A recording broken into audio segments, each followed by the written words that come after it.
اچھا جی، ہم سیرت خاتم الانبیاء سیریز کا آغاز کرتے ہیں۔ درود شریف پڑھ لیں۔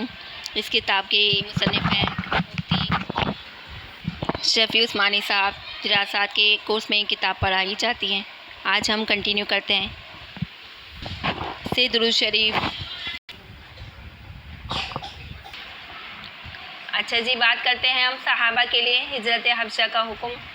حضرت نبی کریم صلی اللہ علیہ وسلم اپنی ذات پر ہر قسم کے مظالم اور تکالیف برداشت کرتے رہے، مگر جب صحابہ کرام اور دیگر اقارب تک اس کی نوبت پہنچی تو دیکھا کہ وہ نہایت صبر کے ساتھ تمام مظالم سہنے کے لیے تیار ہیں، مگر اس کلمہ حق اور نور الہی سے منہ موڑنے کے لیے تیار نہیں جو ان کو آپ کے ذریعے سے وصول ہوا ہے۔ تو آپ ان حضرات کو اجازت دی کہ ہجرت حبشہ کریں۔ عطا نبوت سے 5واں سال رجب میں 12 مرد اور عورتوں نے ہجرت حبشہ کی، جس میں حضرت عثمان رضی اللہ تعالیٰ عنہ اور آپ کی زوجہ مطہرہ حضرت رقیہ رضی اللہ تعالیٰ عنہ بھی تھی۔ ٹھیک ہے، نجاشی بادشاہ حبشہ سے ان مہاجرین کا اکرام کیا۔ یہ سب امن و عافیت سے وہاں رہنے لگے۔ جب قریش کو اس کی خبر ہوئی تو عمر بن عاص اور عبداللہ بن ربیع کو نجاشی کے پاس بھیجا۔ یہ لوگ مفسد تھے، ان کو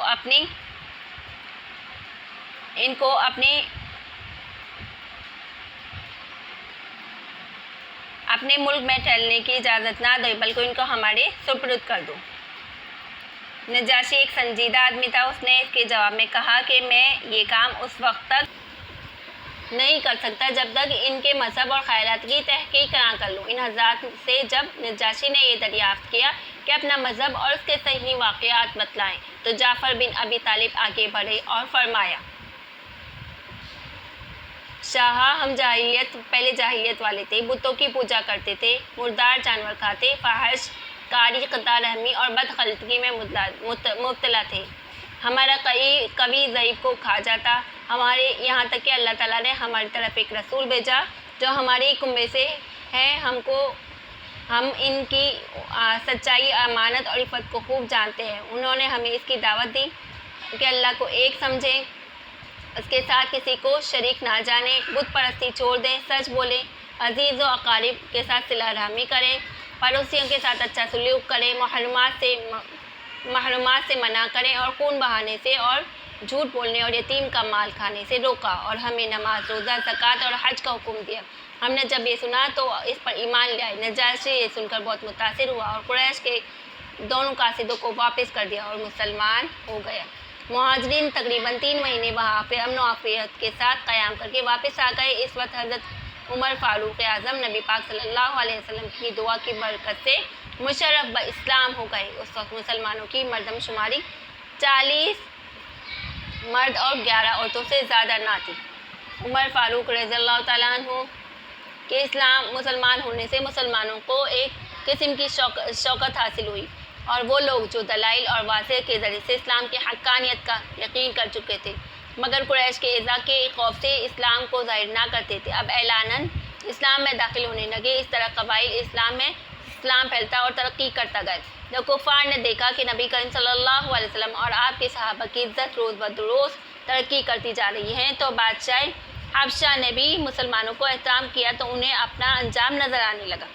تمام قریش یہ طے کیا کہ بنی طالب اور بنی ہاشم سے مطالبہ کیا کہ وہ اپنے بھتیجے محمد صلی اللہ علیہ وسلم کو ہمارے سپرد کر دیں، ورنہ ہم ان سے بالکل قطع تعلق کر دیں گے۔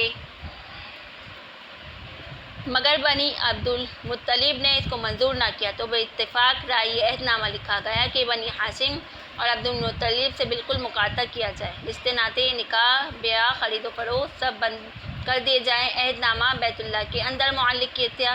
ایک پہاڑ کی گھاٹی میں نبی کریم صلی اللہ علیہ وسلم اور آپ کے تمام رفقاء اور اقرباء قریبیوں کو قید کیا گیا۔ اس وقت ابو لہب کے سوا تمام بنی ہاشم اور بنی عبد المطلب کے تمام افراد بلا امتیاز مسلم و کافر سب کے سب ابو طالب کے ساتھ رہے اور اس کو گھاٹی میں قید و محصور ہو گئے۔ یہ سب طرف سے آمد و رفت کے راستے بند تھے۔ خوردنوش کا سامان تھا ختم ہو گیا تو سخت اضطراب پیش آیا۔ شدت بھوک سے درختوں کے پتے تک کھانے کی نوبت آئی۔ یہ حالت دیکھ کر